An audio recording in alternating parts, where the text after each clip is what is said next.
নমস্কার বন্ধুরা, আজকে আমি বানাচ্ছি ছোলার ডাল, আলু আর পটল দিয়ে একটা তরকারি।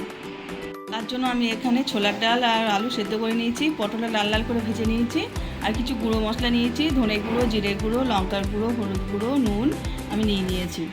ফোড়নের জন্য দিয়ে দেবো গোটা জিরে, গোটা গরম মশলা, তেজপাতা। এবার আমি ফোড়নে দিয়ে দেবো। পরে তেল গরম হয়ে গেছে, দিয়ে দিলাম আদা গ্রেট করেছি, এটা দিয়ে দেবো। এবার এই গুঁড়ো মশলাগুলো দিয়ে দেবো।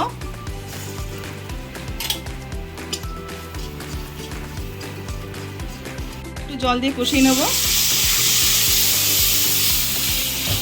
মশলা কষানো হয়ে গেছে, এবার ভাজা পটল এর মধ্যে দিয়ে দেবো।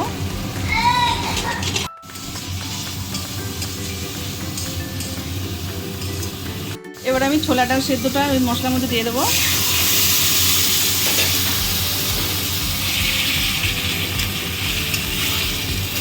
আমি একটু নেড়ে চেড়ে নিচ্ছি। এবার এর মধ্যে আমি জল দিয়ে দেবো। জলটা আমি দিয়ে দেবো এর মধ্যে পরিমাণ মতন। ঠিক আছে, 1 চামচ চিনি দিয়ে দেবো। 1 চামচ মতন ঘি দিয়ে দেবো। ভালো করে নেড়ে চেড়ে আমি নামিয়ে নেবো। তরকারি হয়ে গেছে। আলু পটলের তরকারি আমার একদম রেডি।